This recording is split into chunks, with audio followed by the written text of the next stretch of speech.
My name is Sarah, and I'm 28 years old. I was staring at the eviction notice my own parents had just handed me when my sister Melissa walked in with her twin toddlers, smirking. "So, ready to be their full-time nanny?" she asked.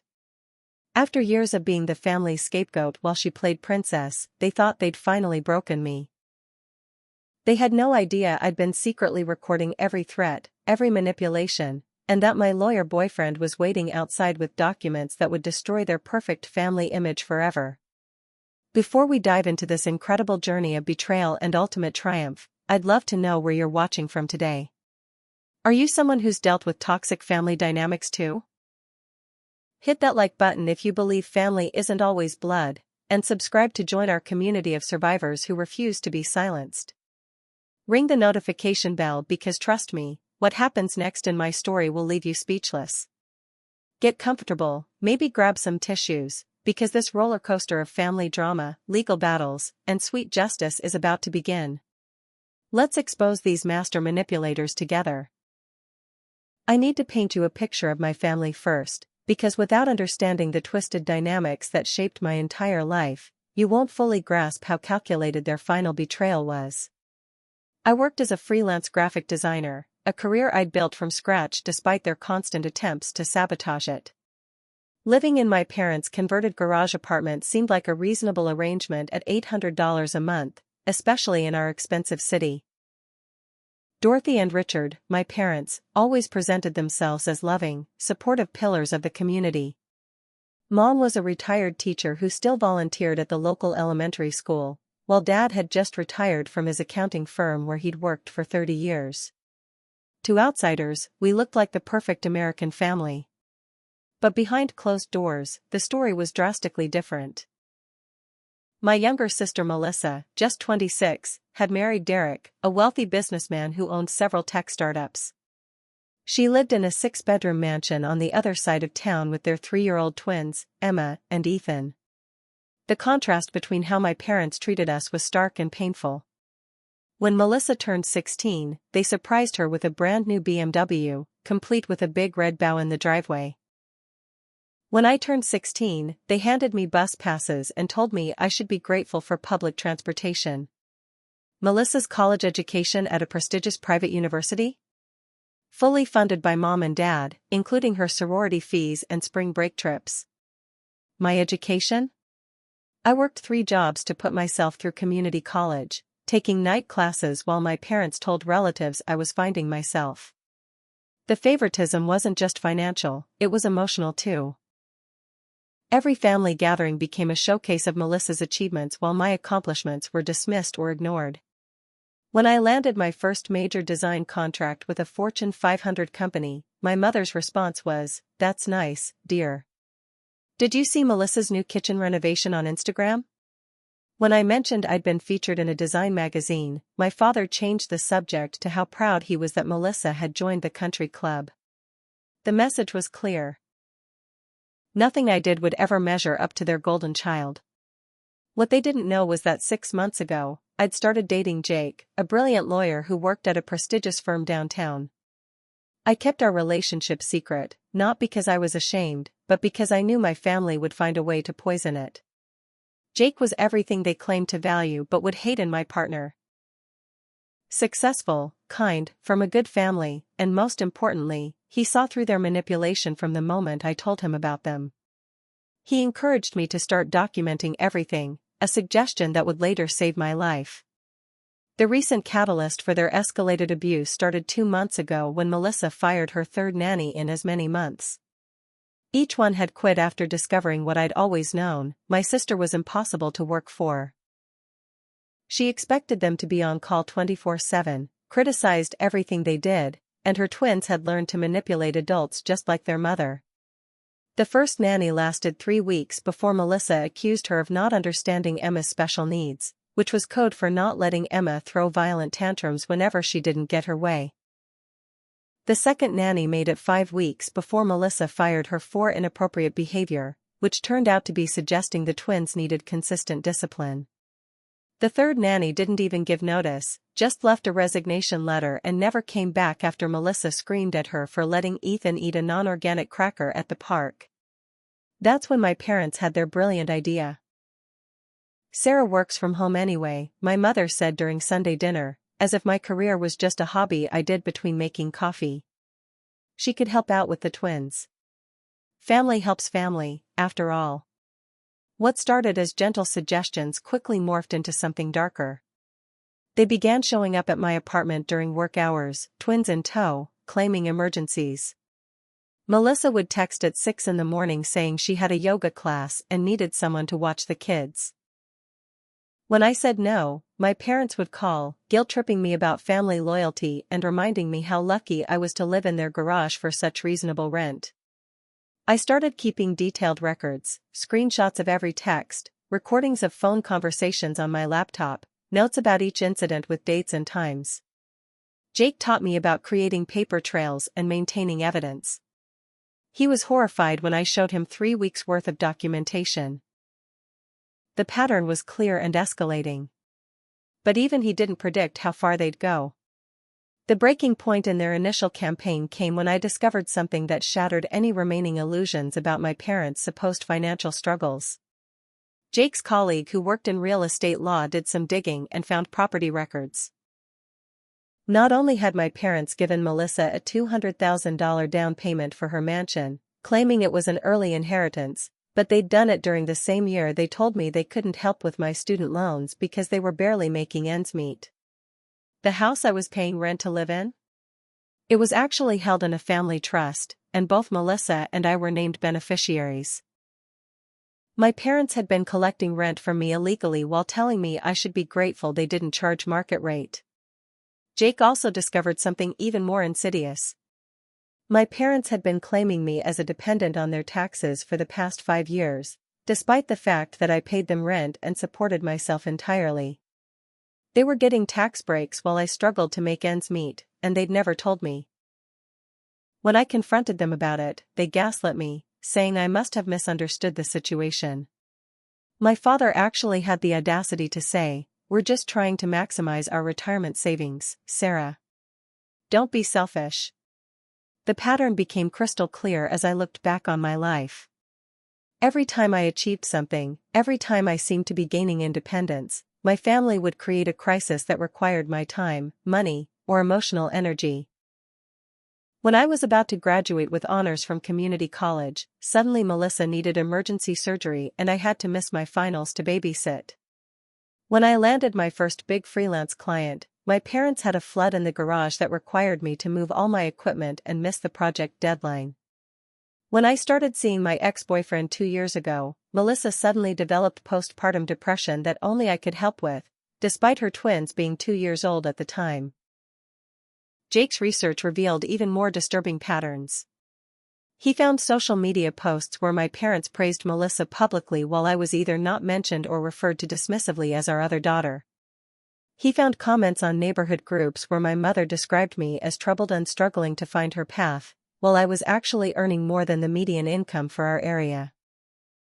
The gaslighting was systematic and intentional, designed to keep me dependent and available for their use.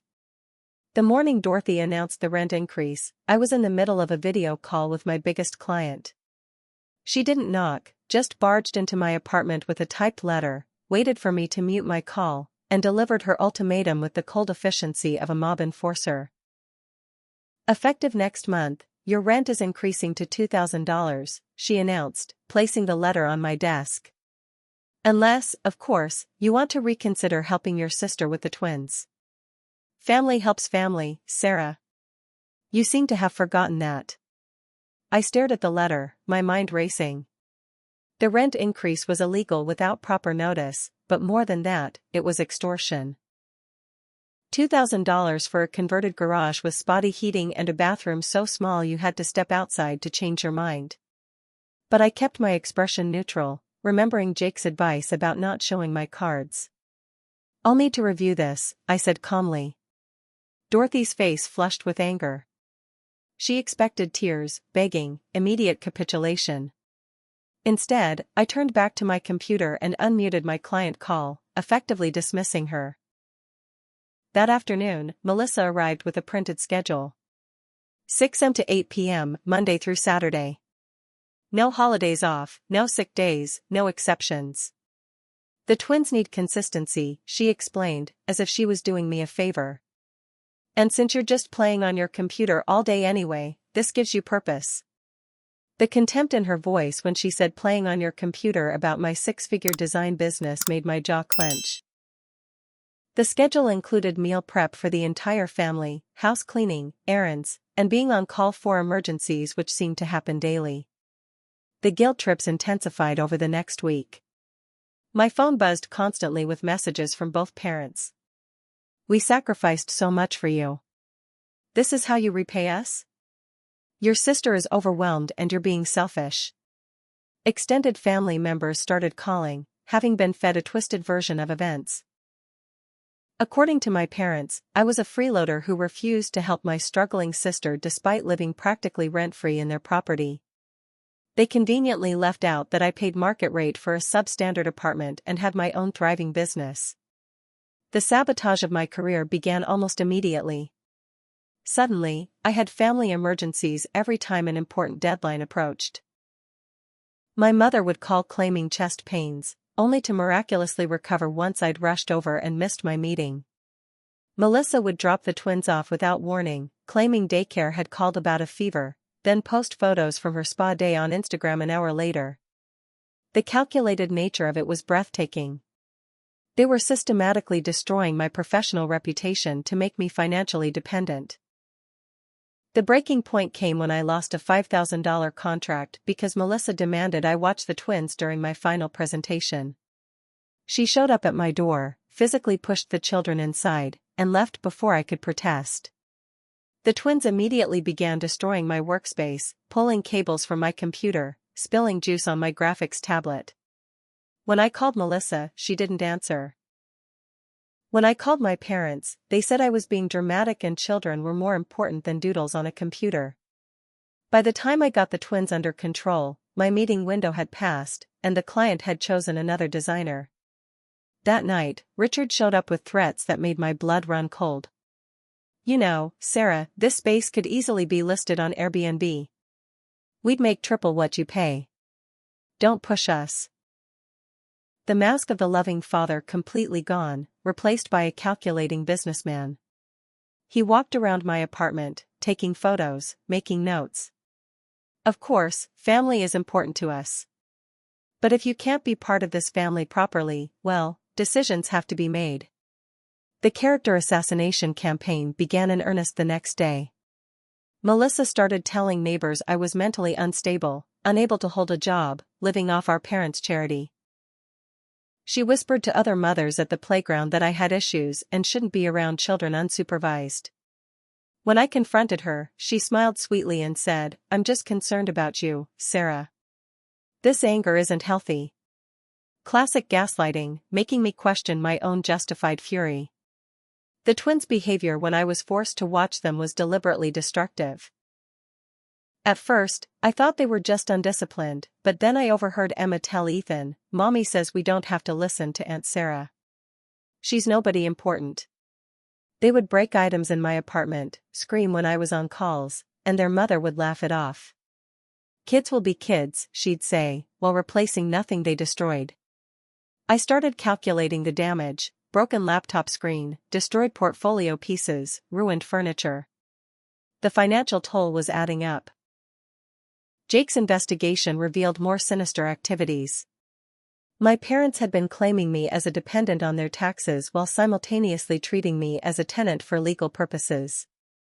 They were double-dipping, getting tax benefits while collecting rent.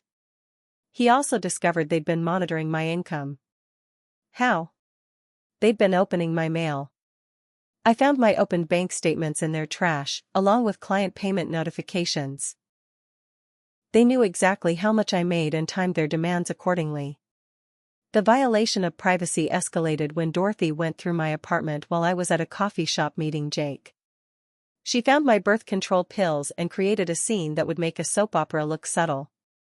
Living in sin under our roof, she shrieked, conveniently forgetting I paid rent and was nearly 30 years old. She called our entire extended family, painting me as a promiscuous woman bringing shame to the family name. The irony wasn't lost on me. Melissa had gotten pregnant before marriage, but that was celebrated. My responsible choices were somehow scandalous. Melissa's social media campaign was particularly cruel. She posted carefully crafted updates about her struggles as a mother, how family had abandoned her, how some people were too selfish to help with innocent children. She never named me directly, but the implications were clear. Comments poured in from her followers, calling out unnamed selfish relatives, praising Melissa's strength. Each post was a masterpiece of manipulation, garnering sympathy while destroying my reputation. The extended family pressure was orchestrated like a military campaign. Aunts, uncles, cousins I hadn't heard from in years suddenly called, texted, emailed. The message was consistent. Stop being selfish, help your sister, respect your parents. When I tried to explain my side, they'd already been poisoned against me. Melissa showed us the texts where you refused to help with the twins, my aunt said. Of course, Melissa hadn't shown them her demands for unpaid slavery or my reasonable responses about working hours.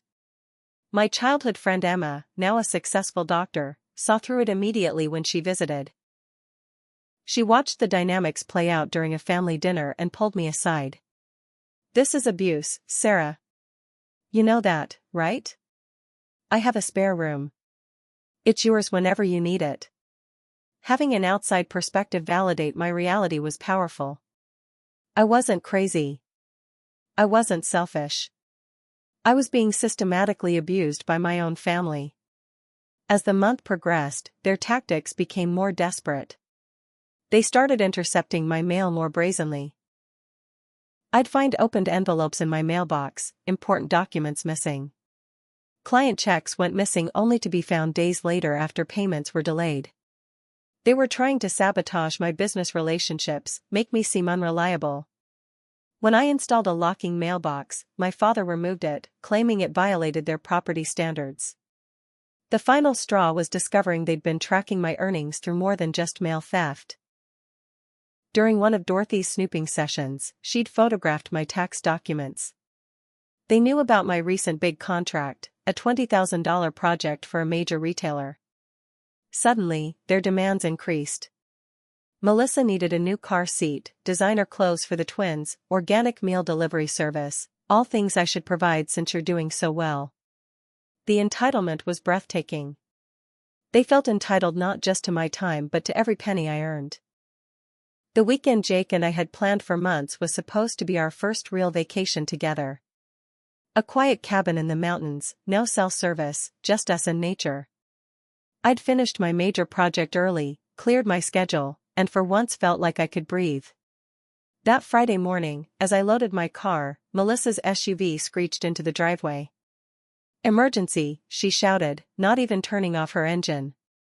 "Derek's mother had a heart attack. We need to fly to Boston immediately. You have to watch the twins." I stood there, luggage in hand, and for the first time in my life, I said no without guilt or explanation. "I'm sorry to hear about Derek's mother, but I have plans. You'll need to find other arrangements." Melissa's face went through several expressions, shock, rage, then calculation. "Mom and Dad said you'd do this. They're right about you." She drove off, leaving tire marks on the driveway. I should have known this was the beginning of their nuclear option. Jake and I had barely reached the city limits when my phone exploded with calls and texts. I turned it off, determined to have one weekend of peace. When we returned Sunday evening, the sight that greeted me made my stomach drop. My apartment door was open, belongings scattered on the lawn. The locks had been changed while I was gone. A note taped to the door in my mother's handwriting read, "Family members who abandon family in crisis are not welcome here." My laptop with 3 years of client work, portfolio pieces, original designs worth thousands of dollars, was locked inside. My backup drives, physical contracts, even my diplomas and certificates, everything that represented my professional life was behind that door. Dorothy emerged from the main house, triumph written across her face. "Sign the nanny agreement, and you can have your things back. Otherwise, consider this your official eviction notice." Jake immediately called the police, but when they arrived, my parents played the role of concerned landlords dealing with a difficult tenant. "It's a family dispute," Richard told the officers, his voice dripping with false concern. "We're just trying to work things out. Sarah has been struggling with some mental health issues, and we're worried about her." The officers, faced with a tearful Dorothy and a calm Richard versus an obviously distressed me, suggested this was a civil matter. They wouldn't force my parents to open the door without a court order. That night, I slept in my car in a 24-hour grocery store parking lot. Jake offered his apartment, but I needed to stay close to my things, paranoid they'd throw everything away if I left. The humiliation burned, but worse was the calculated cruelty. They'd waited until I was gone, planned this like a military operation. Jake spent the night in his car next to mine, working on emergency legal filings on his laptop, powered by his car battery. By Monday morning, the character assassination had reached new heights. Dorothy had called my biggest client, her voice full of concern, warning them about my mental instability and drug problems. She claimed she'd found needles in my apartment, that I'd threatened the twins, that she was worried I might harm myself or others. The client, confused and alarmed, called me asking if everything was okay. The damage to my reputation was immediate and potentially career-ending. The church community rallied around my parents. Dorothy, tears streaming, told anyone who'd listen about her wayward daughter who'd chosen drugs and an inappropriate relationship over family. She showed people carefully edited text exchanges, removing context, making me look unhinged. The pastor himself called me, offering counseling for my addiction issues. When I tried to explain, he gently suggested that denial was part of the problem. 28 years of church attendance, volunteering, and good standing destroyed by my mother's lies in a single Sunday service. Sarah's biggest client didn't just call with concerns, they suspended my contract pending resolution of personal issues. The $20,000 project I'd completed was put on hold, payment frozen. Other clients, seeing the drama unfold on social media where Melissa had made veiled posts about family members in crisis, began distancing themselves. In 48 hours, I went from a successful freelancer to unemployable, at least in my local market where reputation was everything.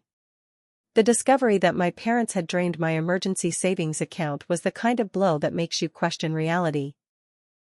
The account had been opened when I was 17, a joint account for college expenses. I'd kept it out of nostalgia, slowly building it to $12,000. Monday afternoon, trying to get a hotel room, my card was declined. The account was empty. When I called the bank, they confirmed my mother had withdrawn everything that morning, perfectly legal as a joint account holder.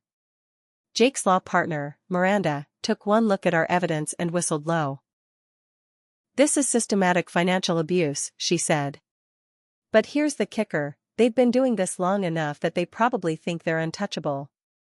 She pulled up property records, tenant law, tax documents. "They've violated at least 6 different statutes, but the immediate issue is getting your belongings back. We can file an emergency injunction, but it'll take at least 72 hours. 72 hours became the longest of my life. Melissa escalated, posting photos on Instagram of my apartment being renovated for the twins' playroom. She posed with paint swatches against my walls while my belongings were still inside. The cruelty was breathtaking. She was erasing my existence in real time, broadcasting it for likes and comments. "So excited to give Emma and Ethan this special space," she captioned, as if I'd never lived there at all. The fake eviction notice they served me was almost laughable in its illegality, if it hadn't been so devastating. Citing moral violations and breach of family trust, it looked official enough to fool anyone who didn't know better. They'd clearly Googled legal language, throwing in phrases like whereas and pursuant to without understanding that none of it held legal weight. But the damage was done. Neighbors saw me being served, whispered behind hands, avoided eye contact. Derek reached out privately through a mutual friend, expressing horror at the situation. "I had no idea it had gotten this bad," he said in a carefully worded email. "My mother is fine, by the way. She had a routine checkup, not a heart attack." I'm documenting everything on my end. Reading between the lines, I realized Derek was building his own case. The perfect son-in-law was seeing the family he'd married into with clear eyes for the first time. By day 3 in my car, I was running on gas station coffee and determination. Jake had basically moved into his office, working 18-hour days to file every possible legal motion. My friend Emma had driven down, bringing food, clean clothes, and moral support. "This ends now," she said, handing me keys to her spare room. "You're not sleeping in a car while those monsters play house with your life." The physical toll was evident when I saw myself in Emma's bathroom mirror. 3 days of car sleeping, stress, and gas station food had left me looking gaunt, exhausted, defeated. Exactly how my parents wanted me to look for their narrative of the drug-addicted, mentally unstable daughter. But as I stood there, something shifted. They'd taken everything they could, my home, my belongings, my money, my reputation. But they hadn't broken me. And that miscalculation would cost them everything. Miranda called that evening with news. "The emergency injunction has been granted. Tomorrow morning, police will escort you to retrieve your belongings." "But Sarah, what we've uncovered goes so much deeper. Your parents have been running this playbook for years. We found 3 other former tenants with similar stories, and that's just the beginning. Are you prepared for how big this might get?" Looking at Jake's exhausted but determined face, at Emma's fierce protectiveness, at the stack of evidence we'd compiled, I realized I wasn't just fighting for my belongings or even my reputation. I was fighting for every person my parents had crushed under their manipulative heel. Every family scapegoat who'd been gaslit into silence. Every tenant they'd illegally evicted. Every tax dollar they'd stolen. Tomorrow, I'd get my things back. But this war was just beginning. The morning of the emergency injunction enforcement, Jake revealed the full scope of what he'd been building for months. Sitting in Emma's kitchen, he spread out folders across the table like a general planning an invasion. "I started documenting everything the day you told me about your family," he admitted. "Something felt off about their financial claims versus their lifestyle. But what I found, Sarah, it's not just abuse. It's criminal." The first folder contained tax records showing my parents had claimed me as a dependent for 5 consecutive years, saving thousands in taxes while I filed independently. The IRS takes false dependent claims seriously, especially when paired with evidence of rent collection from the same person. This alone could result in serious penalties, Jake explained. But it gets worse. He opened the second folder. Evidence that Derek's mother had been paying my parents $3,000 monthly for childcare that never happened. My parents were collecting payment for services I was being extorted to provide for free. My former colleagues at the design firm where I'd interned years ago had provided affidavits about instances where my parents had interfered with my career. One remembered Dorothy calling to say I was too unstable for a full-time position. Another recalled Richard showing up to claim I had a family emergency during my final interview. The pattern stretched back years, every opportunity sabotaged, every success undermined, all while maintaining the facade of supportive parents. The banking investigation Jake's friend conducted revealed more disturbing patterns. Large cash deposits into my parents' accounts coincided with my missed opportunities. When I lost the promotion at my internship, $20,000 appeared in their savings. When my first business loan was mysteriously denied despite excellent credit, they suddenly had funds for Melissa's wedding. It looked suspiciously like they were being paid to keep me dependent and available. Jake had also tracked down the 2 previous nannies who'd worked for Melissa. Both were willing to provide sworn statements about their experiences. The first nanny, Jennifer, had documented Melissa coaching the twins to misbehave specifically when I was around.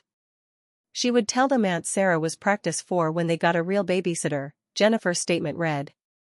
She wanted them to be so difficult that no one else would watch them. The second nanny, Maria, had video evidence of Melissa screaming at her for following the routine I'd established during my forced babysitting sessions, proving Melissa deliberately made my time with the twins harder. The crown jewel of Jake's investigation was an email thread between my parents and their financial advisor, obtained through discovery in an unrelated lawsuit. In it, they discussed strategies to maintain financial control over both daughters, but specifically mentioned keeping me dependent enough to be useful but not so broken she becomes a liability. The calculated nature of their abuse, laid out in their own words, was chilling. They'd weaponized parenting into a financial strategy. When we arrived at my apartment with the police escort and a locksmith, my parents tried one last manipulation. Dorothy fell to her knees, sobbing about how I was destroying the family. Richard stood stoically, the disappointed father figure. But the officers had seen the court order, reviewed the evidence of illegal eviction. As the locksmith worked, I heard Richard whisper to Dorothy, "Call Anderson." I didn't know who Anderson was then, but I would soon find out he was their attorney, and they were escalating. Inside my apartment, the devastation was worse than I'd imagined. They'd gone through everything. My files were scattered, some clearly missing. My portfolio pieces were damaged, coffee spilled across original drawings. But most violating was my personal journals, sitting open on my bed, pages marked with my mother's handwriting commenting on my private thoughts. The level of invasion was breathtaking. They'd spent 3 days dissecting my life, looking for ammunition. Jake's team worked efficiently, documenting everything with photos and video.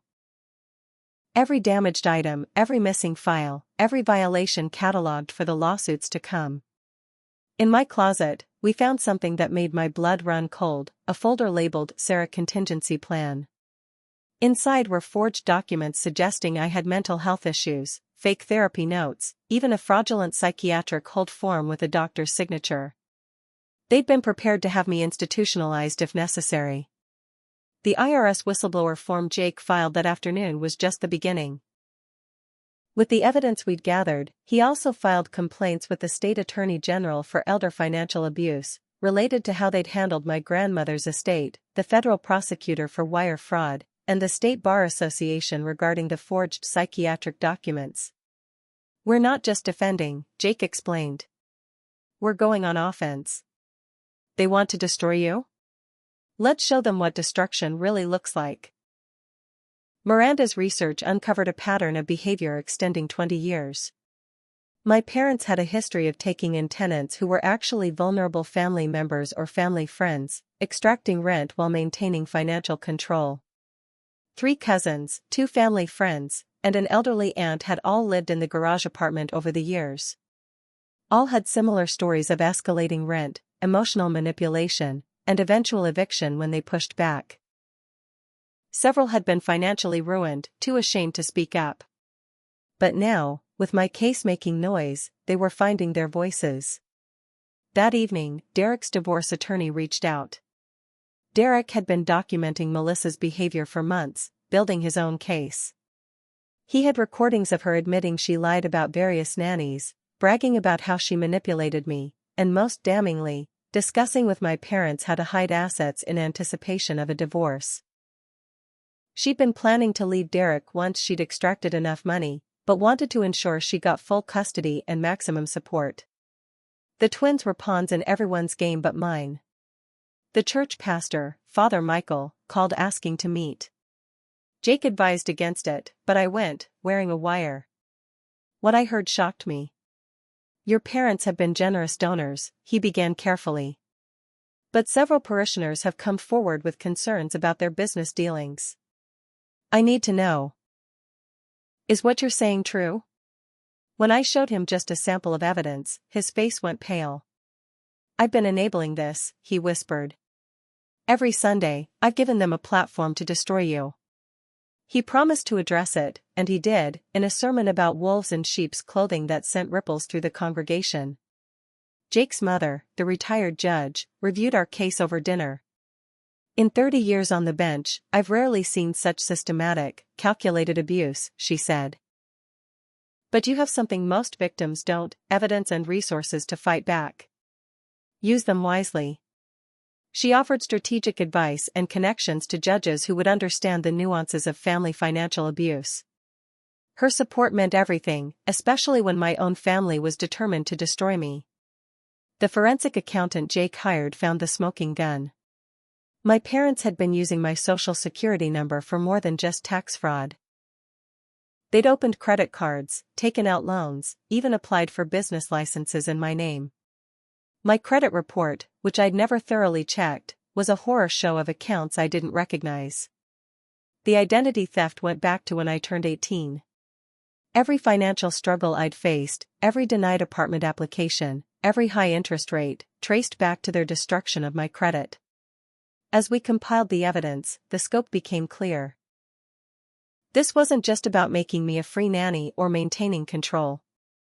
My parents had built their retirement plan on the backs of their children, with me as the primary workhorse and Melissa as the golden child who would care for them in old age. Every manipulation, every sabotage, every calculated cruelty was part of a decades-long plan to ensure their comfort at our expense. They'd turned parenting into a criminal enterprise, and now it was time for them to face the consequences. The restraining order petition my parents filed against me was a masterclass in projection and lies. According to their filing, I was a dangerous, mentally unstable individual who had threatened violence against the family, particularly the innocent twins. They included photos of Melissa with a bruised arm, claiming I'd attacked her, conveniently leaving out the timestamp showing the photos were from 2 years ago when she'd fallen during a skiing trip. Dorothy submitted a tearful affidavit about finding drug paraphernalia in my apartment, attaching photos of my asthma inhaler and diabetic testing kit from a freelance project I'd done for a medical company. Anderson, their attorney, was known for taking questionable cases and winning through intimidation rather than merit. At the emergency hearing, he painted a picture of a family trying to help their troubled daughter who'd spiraled into addiction and violence. He produced witnesses who testified about my erratic behavior, all of whom turned out to be my parents' tenants who'd been promised rent reductions for their testimony. Jake, brilliant as ever, had anticipated this move and came prepared with time-stamped videos showing me at work meetings during the alleged incidents, clean drug tests I'd taken for insurance purposes, and affidavits from real witnesses to my parents' abuse. The judge, thankfully, saw through the charade. "Mr. Anderson," she said, her voice dripping with disdain, "I've reviewed the evidence. Not only am I denying this restraining order, but I'm referring this matter to the district attorney for possible charges of perjury and filing false police reports." The look on my parents' faces was priceless, but I knew this was just the beginning of their escalation. Melissa's false police report came 2 days later. She claimed I'd been stalking the twins' daycare, making threats against the children. The police showed up at Emma's house at 6 in the morning, terrifying her elderly neighbors. But again, Jake had prepared me. I had alibis for every alleged incident, including security footage from my new co-working space showing me at my desk during the supposed stalking. The daycare director, when questioned, admitted Melissa had been pressuring her to make false statements, even offering a substantial donation to the school. Dorothy's staged fall was almost comedic in its transparency. She tripped outside the grocery store where she knew security cameras had a blind spot, immediately calling 911 and claiming I'd pushed her. But what she didn't know was that the new coffee shop across the street had installed HD cameras that captured everything. The footage clearly showed her looking around, carefully sitting down on the ground, then screaming for help. When the police saw the video, they added another charge to her growing list. The extended family's harassment campaign was coordinated through a Facebook group Melissa created called Praying for Sarah. On the surface, it looked like concerned relatives seeking support for a troubled family member. In reality, it was a hub for planning harassment. My inbox filled with death threats from cousins I'd played with as a child. "You're killing your mother," one wrote. "I hope you overdose on whatever drugs you're on," said another. Aunts who'd praised my success just months ago now called me a family destroyer and ungrateful parasite. The vandalism to my car was discovered when I left Emma's house for a morning meeting. All 4 tires slashed, windows smashed, and the word liar spray-painted across the hood. The security footage from Emma's house mysteriously corrupted at just the right time, but her neighbor's doorbell camera caught a figure that looked suspiciously like my cousin Brett, who'd been particularly vocal in the Facebook group. When questioned by police, he had no alibi but swore ignorance. The message was clear: they were escalating to physical intimidation. My parents' attempt to have me declared mentally incompetent was their most ambitious attack. They hired a psychologist who'd never met me to write an evaluation based on their observations and the forged documents from my apartment. The report claimed I suffered from severe personality disorders, was a danger to myself and others, and needed immediate institutionalization. What they didn't know was that Jake had arranged for me to be evaluated by 3 independent psychiatrists, all of whom found me completely mentally sound, though understandably stressed by family abuse. The attack on my professional reputation intensified when Melissa created multiple fake social media accounts to leave 1-star reviews on every platform where my business was listed. Each review told a different story of incompetence, missed deadlines, and unprofessional behavior. Some claimed I'd stolen their designs, others that I'd threatened them when they complained. The language was similar enough that platform moderators could see they came from the same source, but the damage was done. Potential clients searching for me found pages of horrible reviews. Richard's attempt to drain my business account was almost successful. Using an old signature card from when I'd first opened the account at 18 and naively added him as an emergency contact, he tried to withdraw $50,000. The only thing that saved me was an alert bank manager who noticed the unusual activity and called me directly. We discovered he'd been slowly testing the waters with small withdrawals over several weeks, building up to the big theft. Each withdrawal corresponded with days when they knew I was distracted by their other attacks. The private investigator they hired was surprisingly inept, or perhaps just ethical enough to do a terrible job. Jake's security contacts spotted him immediately, sitting in his car outside the co-working space, following me to coffee shops, even trying to photograph me through Emma's windows. When confronted by police, he admitted my parents had hired him to find dirt on my relationship with Jake, evidence of drug use, or any behavior they could use against me. Finding nothing, he'd been pressured to manufacture evidence but refused. Dorothy's fake heart condition was her piece de resistance. She checked herself into the hospital claiming chest pains, telling everyone it was stress-induced from her daughter's behavior. The extended family rallied, sending flowers, setting up meal trains, creating a GoFundMe for her medical expenses. She posed weekly in her hospital bed for photos Melissa posted with captions about how some people's selfishness has real consequences. What she didn't count on was Jake's colleague whose wife worked at that hospital. The medical records, legally obtained, showed she'd been discharged after 2 hours with a diagnosis of acid reflux and a recommendation to avoid spicy food. When Melissa offered Jake $10,000 to leave me, she thought she was being clever meeting him at a restaurant away from our usual spots. What she didn't know was that Jake had invited his law partner to sit at the next table, recording everything. Sarah's damaged goods, Melissa said, sliding an envelope across the table. Take this and find someone stable. Someone from a good family. We'll even help you meet someone better. Jake's response was perfect: I've already found someone from a good family. Her name is Sarah, and she's worth more than all of you combined. The cyber harassment escalated when someone, likely using techniques Richard learned from his accounting fraud schemes, attempted to hack into my cloud storage where I kept client files. The two-factor authentication saved me, but the attempt was traced to an IP address registered to my parents' home. They'd hired someone on the dark web to try to destroy my business files, thinking if they couldn't control me, they'd eliminate my ability to support myself. Every attack showed their desperation growing. The family meeting they called to intervention me was their last coordinated attack. They rented a church hall, invited 60 relatives, and planned to confront me about my addiction and mental health issues. What they didn't plan for was Jake's team serving them with lawsuits at their own event. As Dorothy stood to speak about her wayward daughter, a process server handed her papers for tax fraud, identity theft, and intentional infliction of emotional distress.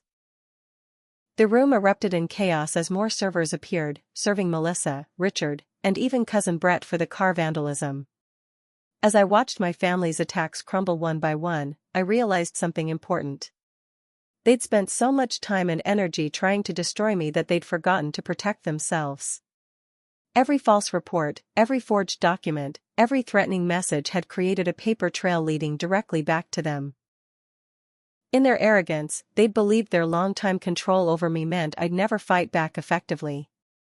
They were wrong, and their own weapons would be turned against them. Jake's mother, retired Judge Catherine Harrison, became my fiercest advocate in ways I never expected.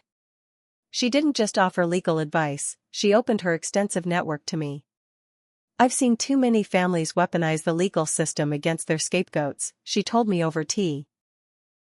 "It's time someone faced real consequences." She arranged meetings with judges, prosecutors, and investigators who specialized in family fraud cases. Her reputation opened doors that would have remained closed to me, and her belief in my case gave me strength when the attacks were at their worst. The 3 former tenants who came forward with similar stories about my parents painted a disturbing pattern spanning 2 decades. Margaret Chen, a family friend who'd rented the garage apartment in 2005, revealed how my parents had charged her below-market rent initially, then raised it dramatically when she started dating someone they disapproved of. When she refused to break up with her boyfriend, they evicted her using false claims of property damage. She'd been too ashamed to fight back then, but seeing my case gave her courage. "They told everyone I was a drug addict," she said. "I lost my job, my relationship, everything. It took me years to rebuild." Robert Martinez, my second cousin, had lived there in 2010 while going through a divorce. My parents had offered to help him get back on his feet, then systematically drained his savings through escalating rent and manufactured emergencies. They'd convinced him to sign over power of attorney temporarily and used it to empty his retirement account. "They said it was for my own good," he explained. "That I wasn't thinking clearly because of the divorce. By the time I realized what was happening, I had nothing left." He'd moved across the country to escape the shame, but was ready to testify. The most shocking revelation came from Eleanor Simmons, who'd rented from my parents in 2015. She was actually a licensed therapist who'd documented everything, suspecting she might need evidence someday. Her notes revealed my parents had tried to convince her to provide false psychiatric evaluations of me when I was 23, offering her free rent in exchange. When she refused and threatened to report them, they evicted her and spread rumors about inappropriate conduct with clients. Her testimony would prove devastating to their claims about my mental health. The local restaurant owner, Marcus Webb, had watched my family's dynamics for years as we were regular customers. He came forward with security footage and receipts showing numerous instances of my parents' manipulative behavior. "I have video from 5 years ago," he told Jake, showing them coaching Melissa on what to say to make Sarah look bad. "They didn't know our new system recorded audio too." The footage was damning, my parents literally scripting lies for Melissa to spread, planning public humiliations, celebrating when their manipulations worked. My high school guidance counselor, Mrs. Patricia Gonzalez, now retired, provided crucial historical context. She'd kept detailed notes about concerning behavior she'd observed. "I tried to intervene when Sarah was 17, she explained. Her parents sabotaged every college opportunity, every scholarship. They wanted her close and controllable. I've kept these records hoping someday they'd help her." Her documentation showed a clear pattern: every time I excelled, my parents created a crisis. Every opportunity for independence was systematically destroyed. Derek's mother, Victoria Pemberton, was a force of nature once she understood the full scope of the situation. A prominent socialite with connections throughout the state, she was horrified by what her investigation revealed about the family her son had married into. "I thought Melissa was just spoiled," she said. "I had no idea it was this calculated." She hired her own investigative team, uncovering financial irregularities in Derek and Melissa's joint accounts. Melissa had been siphoning money for years, hiding it in accounts under her parents' names. Victoria's lawyers added this to Derek's divorce proceedings, strengthening both our cases. The church congregation split was dramatic and revealing. Father Michael's sermon about wolves in sheep's clothing had opened floodgates. Parishioners started comparing notes, realizing how many had been manipulated by my parents over the years. The church secretary revealed Dorothy had been embezzling from the building fund while serving as treasurer. The youth group leader remembered Richard pressuring young adults to invest in suspicious schemes. By the end of the month, 12 families had come forward with stories of financial manipulation, emotional abuse, or outright fraud. The local journalist, Diana Rodriguez, initially approached the story as a simple family dispute. But as she investigated, she uncovered something much bigger. "This isn't just about one family," she told me. "This is about how financial abuse in families goes unreported, how scapegoats are systematically destroyed while abusers hide behind family values." Her series of articles brought national attention to the case, featuring interviews with experts on narcissistic abuse, financial fraud, and family dynamics. The public response was overwhelming, with hundreds sharing similar stories. My therapist, Dr. James Mitchell, whom I'd started seeing years ago for anxiety, really trauma from family abuse, provided crucial documentation. He'd suspected family abuse but respected my privacy when I wasn't ready to address it. Now, with my permission, he provided records showing the direct correlation between family contact and my mental health struggles. Every setback in Sarah's progress coincided with family interference, his report stated. "This is textbook psychological abuse designed to maintain control." His testimony would counter their claims about my mental health definitively. 2 of Melissa's former friends reached out with damning evidence. Rachel Torres had been Melissa's maid of honor but cut contact after witnessing her abuse the second nanny. She had videos from Melissa's bachelorette party where Melissa drunkenly bragged about her plans to milk Derek for everything and how she'd learned from our parents to always have leverage on everyone. Ashley Kim, Melissa's college roommate, revealed Melissa had practiced manipulation techniques, keeping a journal of successful lies and schemes. Both women had been too frightened to speak up before but felt empowered by the growing movement against the family.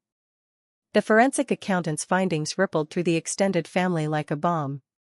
Uncle Stephen, my father's brother, discovered Richard had stolen from their mother's estate while serving as executor. Aunt Linda learned Dorothy had convinced their father to change his will on his deathbed, cutting out other siblings. Cousins discovered loans taken in their names, family property sold without their knowledge, inheritances diverted. What started as my fight for freedom revealed a massive web of family fraud spanning generations and affecting dozens of victims. As more allies emerged, a pattern became clear. My parents had operated like a criminal organization with Melissa as their heir apparent. They identified vulnerable family members, offered help, created dependency, then exploited them until they had nothing left. Those who fought back were destroyed through character assassination. Those who submitted were drained dry and discarded. I wasn't special, I was just the first to fight back with resources and support. The support group that formed organically among survivors became a powerful force. We met weekly at Emma's house, sharing stories, strategies, and strength. Former tenants, exploited relatives, manipulated church members, all finding their voices together. Jake's legal team used our collective testimonies to build a RICO case, arguing my parents had run an ongoing criminal enterprise. The irony wasn't lost on us. The family that preached togetherness had created their own destruction by uniting their victims against them. The morning the FBI raided my parents' home, I was 3,000 miles away presenting at a design conference, deliberately establishing an alibi for when the hammer fell. Jake called with updates as federal agents carried out boxes of evidence, computers, and decades of financial records. The neighbors stood on their lawns, recording with their phones, as Dorothy was led out in handcuffs, screaming about being persecuted for loving her family too much. Richard went quietly, his calculated facade finally cracking as reality set in. Melissa, arrested at her yoga studio, made a scene that went viral within hours, claiming she was being targeted for being a successful woman.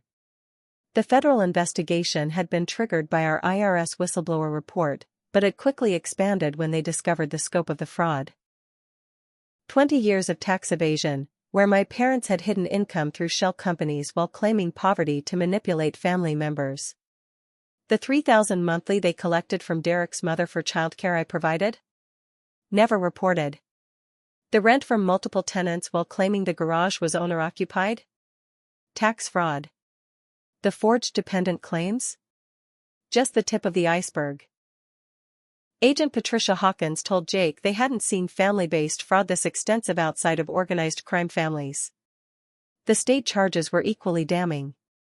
Identity theft spanning back to my 18th birthday, with credit cards, loans, and even a failed business bankruptcy filed in my name. Elder abuse charges related to both grandmothers' estates, where they'd manipulated dying women into signing over hundreds of thousands in assets. Tenant fraud for every illegal eviction, every security deposit stolen, every false claim made. The district attorney, facing re-election, saw the case as a perfect example of white-collar crime hiding behind family values and threw every available resource at prosecution. The civil lawsuits multiplied like a hydra. Every victim who came forward filed their own suit, and Jake's firm coordinated a massive class action for financial damages. The emotional distress claims alone totaled millions, backed by therapy records, lost wages, and documented suffering. My personal suit sought damages for lost contracts, destroyed credit, and years of therapy I'd need. But the real power was in the collective action, 37 plaintiffs represented by 3 law firms, sharing evidence and strategies, united in seeking justice. The emergency asset freeze caught my parents completely off guard. They'd been so confident in their control that they hadn't hidden assets well. Bank accounts, investment portfolios, real estate holdings, all frozen pending the outcome of criminal trials.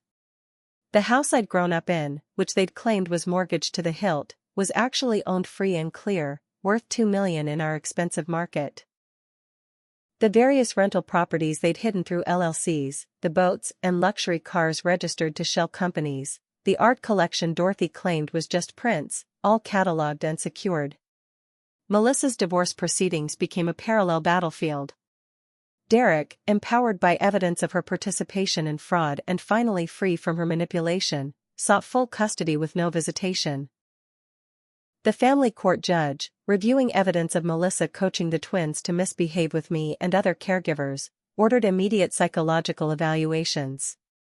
The children's therapist found signs of emotional manipulation and recommended Derek as the stable parent.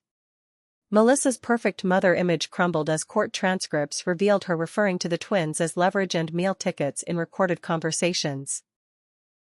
The criminal charges filed for the false police reports and cyber harassment added years to potential sentences.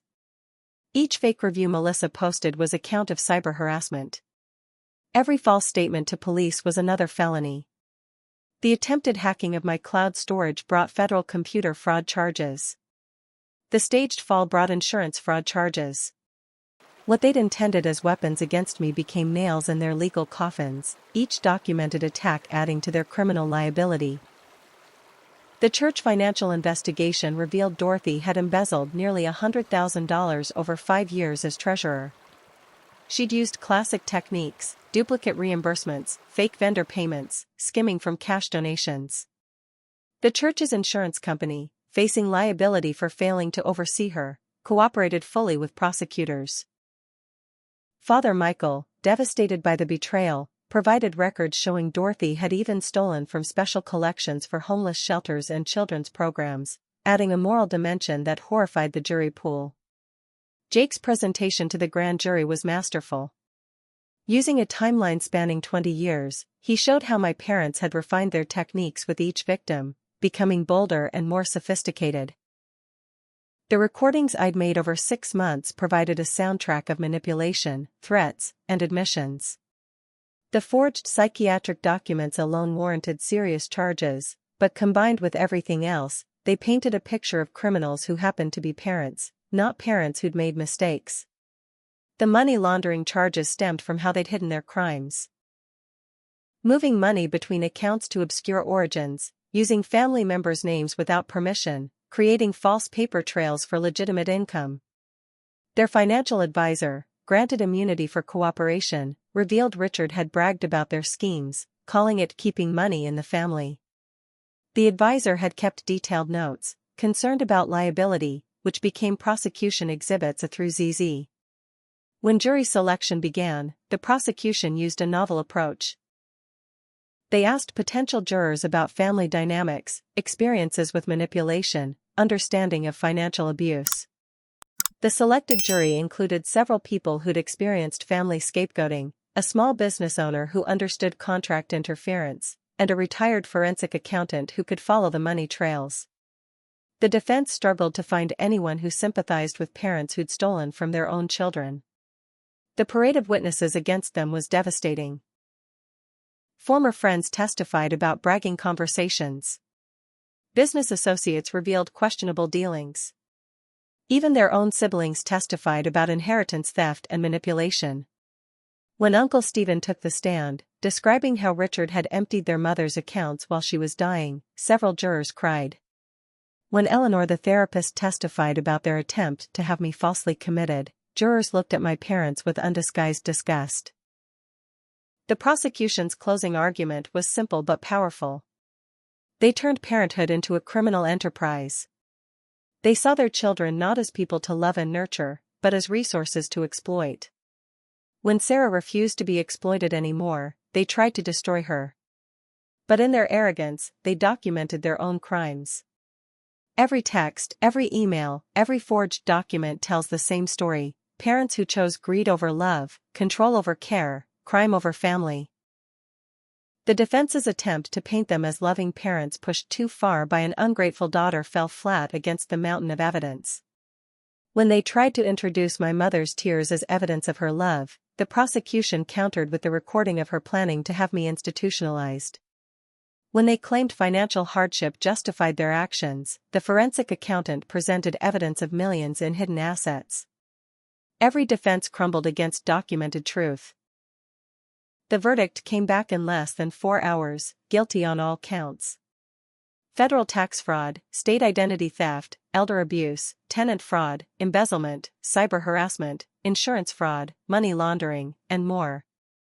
As the bailiff read count after count of guilty verdicts, I felt not joy but relief. The truth had finally been heard, believed, and acted upon.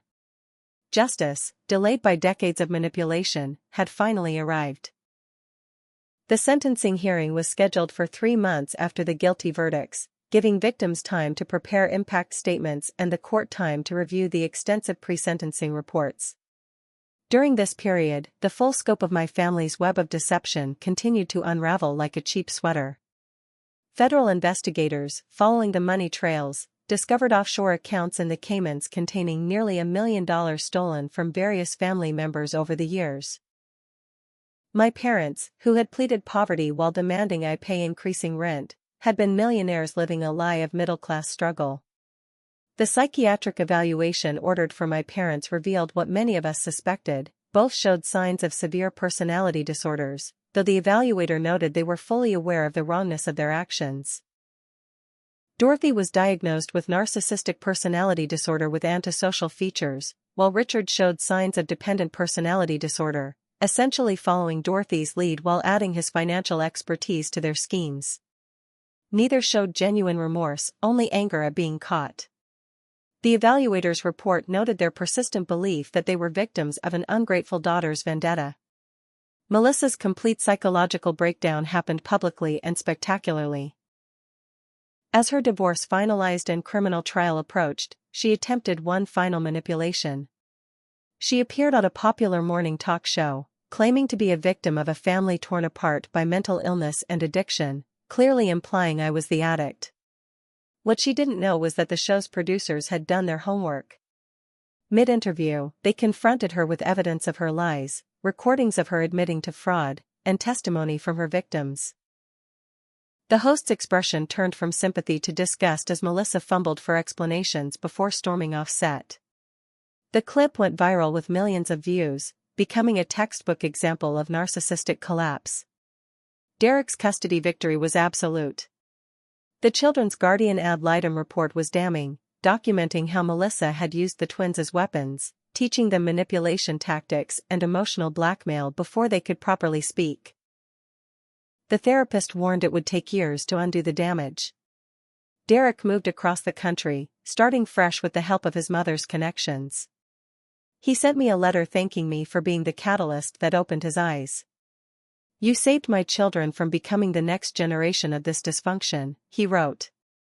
The twins, in their new environment with proper therapy, began showing remarkable improvement. The extended family reckoning was painful but necessary.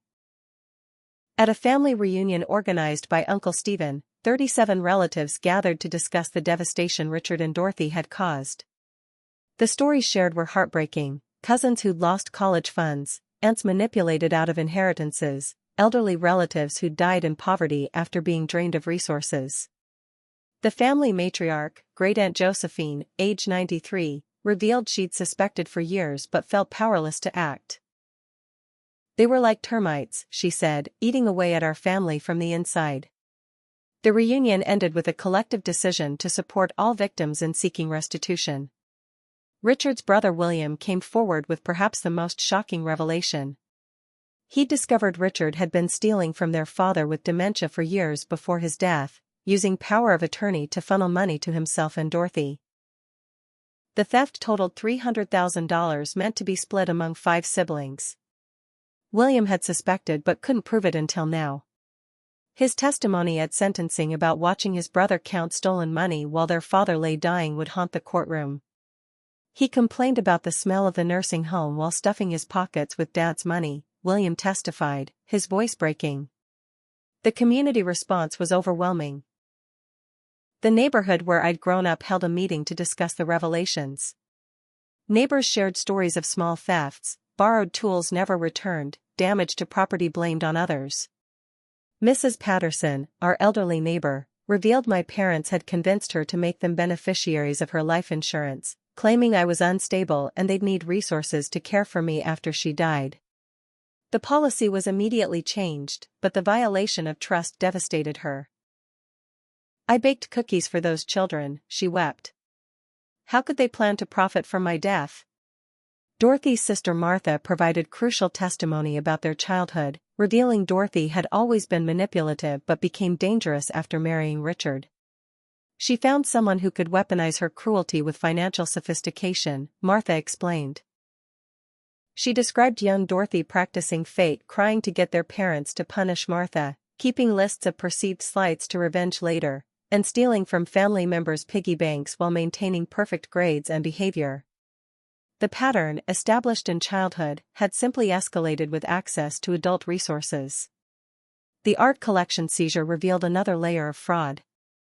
Dorothy's prints were actually valuable originals acquired through an elaborate scheme.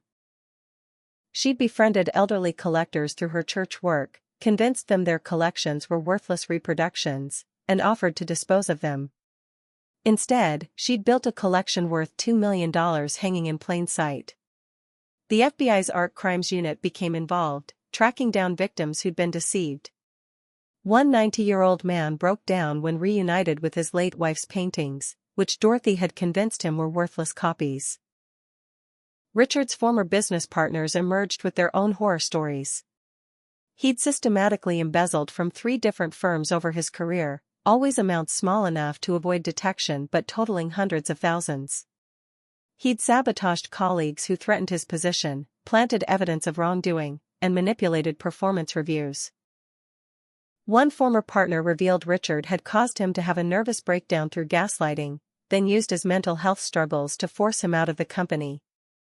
"I lost my career, my confidence, everything," he testified. "Now I know it was all calculated." The investigation into Melissa's influencer career uncovered paid bot followers, fake engagement, and fraudulent sponsorship deals.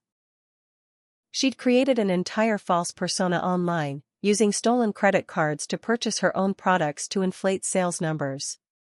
Brands she'd partnered with filed civil suits for fraud. Her mommy blog was exposed as plagiarized content from smaller creators. The Federal Trade Commission opened an investigation into her deceptive practices. Her online empire, built on lies like everything else in her life, crumbled overnight. The twins' therapy sessions, documented for the custody case, revealed the extent of emotional damage. 3-year-olds who could barely form complete sentences had been taught phrases like "Daddy doesn't love you" and "Aunt Sarah is dangerous." They'd been rewarded for lying, punished for showing affection to anyone Melissa disliked. The therapist testified it was the worst case of parental alienation she'd seen in 30 years of practice. Derek wept as he heard how his children had been tortured psychologically by their own mother. As the sentencing date approached, more victims continued to emerge. A total of 63 people filed victim impact statements, creating a document so lengthy the judge required a summary. The financial losses totaled over $4 million, but the emotional damage was incalculable. Families destroyed, careers ruined, life savings stolen, elderly people dying in poverty while my parents lived in luxury. The prosecutor called it financial serial killing, destroying lives for profit and pleasure. The pre-sentencing report recommended maximum sentences, noting the defendants showed no remorse and would likely reoffend if given the opportunity. The probation officer wrote, "In 30 years, I've never encountered defendants so devoid of empathy or understanding of their actions' impact. They continue to view themselves as victims and express anger at their victims for reporting their crimes. They represent an ongoing danger to anyone who might trust them." My parents' final betrayal came the night before sentencing. They attempted to flee, having hidden cash in a storage unit for this contingency. But Jake had anticipated this, working with federal marshals to monitor them. They were arrested at a private airfield, carrying fake passports and tickets to a non-extradition country. This final act added attempted flight charges and showed the judge they'd learned nothing. Even facing decades in prison, they chose crime over accountability. The sentencing day arrived with unexpected spring warmth, as if nature itself was ready for renewal after the long winter of revelations. The courtroom was packed with victims, supporters, media, and curious observers who'd followed the case. I sat between Jake and Emma, drawing strength from their presence as I prepared to face my parents one last time. Judge Martinez, known for her fairness but intolerance of financial predators, reviewed the massive case file before beginning proceedings. Richard went first, shuffling to the defendant's table in his orange jumpsuit, looking decades older than his 65 years.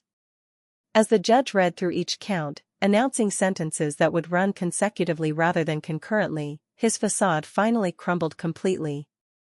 Tax fraud, 8 years. Identity theft, 10 years. Elder abuse, 12 years. The numbers kept climbing until they totaled 45 years. At his age, it was effectively a life sentence. When given the chance to speak, he broke down, but his tears were for himself, not his victims. "I just wanted to provide for my family," he sobbed, still unable to acknowledge the lives he'd destroyed. Dorothy's sentencing was even more dramatic. She maintained her victim pose until the judge began reading victim impact statements aloud. As story after story of manipulation, theft, and cruelty filled the courtroom, her mask slipped. When Great-Aunt Josephine's statement described finding her husband's grave robbed of its bronze markers, sold by Dorothy for scrap metal, she finally screamed, "They're all lying. Sarah turned them against me." The judge's response was measured but devastating. "Mrs. Thompson, the evidence speaks for itself. Your daughter didn't turn anyone against you. Your own actions did." 52 years total, ensuring she would die in prison. Melissa faced her own reckoning in a separate trial. The federal cyber harassment charges alone brought 5 years, but combined with fraud, child endangerment, and conspiracy charges, she received 15 years. The judge ordered all sentences to run consecutively with mandatory psychological treatment.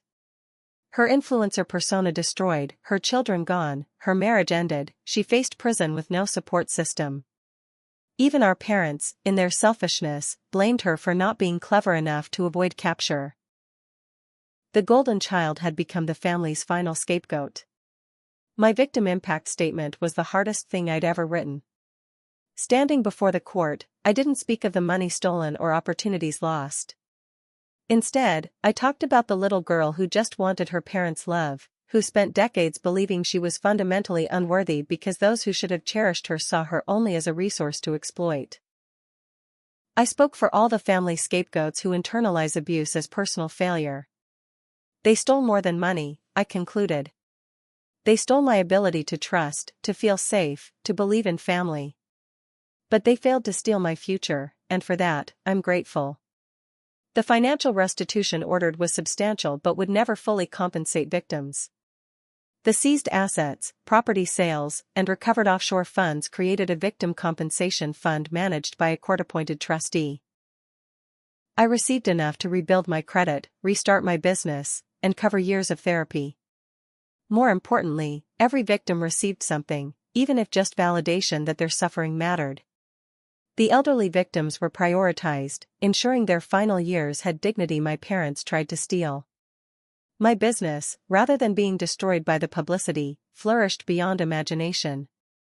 Clients who'd been warned away by my parents' lies returned with apologies and bigger contracts.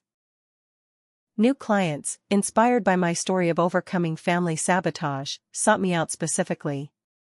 Within 6 months, I'd hired 5 employees and moved into a proper office. The design award I won for a campaign about breaking generational cycles brought industry recognition I'd never imagined possible. My parents had tried to destroy my career, but their failure launched it to new heights. Jake proposed at the coffee shop where I'd once sat homeless, my life in ruins. He'd bought the shop, turning it into a non-profit cafe that employed people escaping abusive families. As he knelt, he said, "This is where you showed me that rock bottom can be a foundation to build on. Will you build a life with me?" Through tears of joy rather than pain, I said yes. Our wedding was small but meaningful, attended by chosen family who'd stood by me and new friends who knew my worth had nothing to do with blood relations. The nonprofit I founded, Breaking the Scapegoat Cycle, grew from supporting groups in Emma's living room to a national organization. We provided legal resources, therapy referrals, and most importantly, validation for people gaslit into believing abuse was their fault. The first conference drew 200 attendees, all sharing stories of family financial abuse, finding strength in community. Corporate sponsors, impressed by our mission and transparency, provided funding that let us offer free services to those still trapped in abusive situations. Jake and I bought a house in a different state, far from the memories that haunted my hometown. Not running away, but choosing where to plant new roots. The garden I cultivated became a metaphor for healing, patient work, proper nourishment, and removing toxic elements let beauty flourish. Neighbors knew us as the friendly couple who hosted barbecues, not as survivors of family trauma. We created the warm, welcoming home I'd always wanted but never had. Derek reached out occasionally with updates on the twins. Free from their mother's influence, they blossomed into caring, genuine children.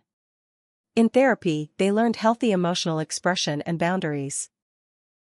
When they asked about their mother, Derek told age-appropriate truth, helping them understand that loving someone doesn't mean accepting abuse. His mother Victoria became a grandmother in truth, not just title, creating the stable family environment the children needed. Their healing gave me hope that cycles really could be broken. Speaking engagements at conferences about family financial abuse became part of my advocacy. Sharing my story publicly was initially terrifying, but the response was overwhelming. Lawyers learned to recognize signs their clients were victims, not problem children. Therapists understood financial abuse as a control tactic. Adult children found the vocabulary to describe their experiences. After one speech, a woman approached in tears, saying, "You just described my life. I thought I was crazy." Those moments made every difficult disclosure worthwhile.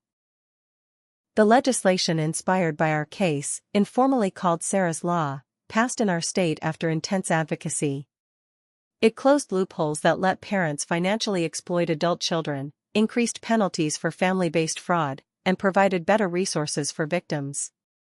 Watching the governor sign it into law, surrounded by fellow survivors, was surreal. My parents had tried to destroy me using legal loopholes, but their actions led to protecting countless others from similar abuse. 5 years after that terrible eviction day, I returned to my hometown for Great-Aunt Josephine's 100th birthday. The garage apartment had been demolished, the main house sold to a young family who filled it with genuine laughter.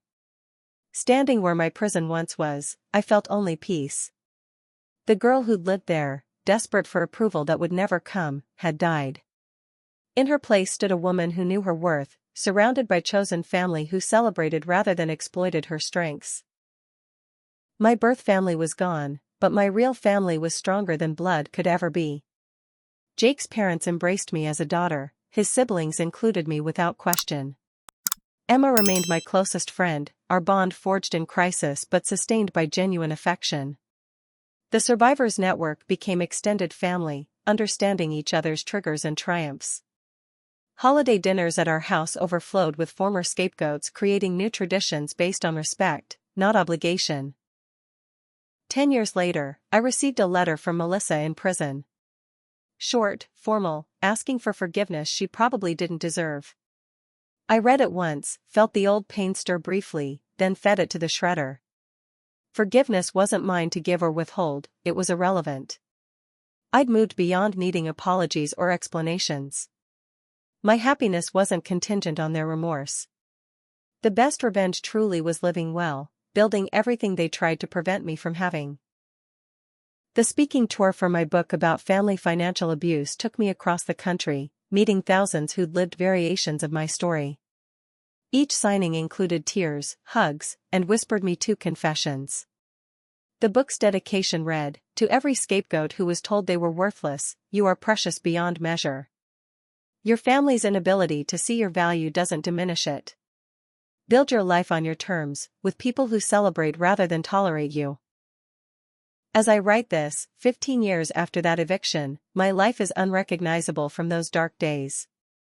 Jake and I have built a marriage based on genuine partnership, not exploitation. Our children, adopted siblings who'd aged out of foster care, know they're valued for who they are, not what they can provide. My business employs 20 people, many of whom are rebuilding after their own family traumas. The girl who once paid $800 to live in a garage now owns rental properties, offering fair housing to people escaping abusive situations. The money my parents stole was nothing compared to what they tried to take: my sense of self, my future, my ability to trust. They failed because something in me refused to accept their version of my worth. To anyone trapped in similar situations, know this. The people who should love you most sometimes can't, and that's about their limitations, not why. Our value. Document everything, find your allies, and never apologize for demanding respect. My parents thought they were raising my rent, but they raised a warrior instead. Warriors don't negotiate with emotional terrorists, even when they share DNA. Sometimes the greatest gift toxic people can give is showing their true colors so completely that walking away becomes not just possible but necessary. In trying to destroy me, they freed me to build a life beyond their small imaginations. And that life? It's beautiful, authentic, and entirely mine. Thank you for joining me on this journey.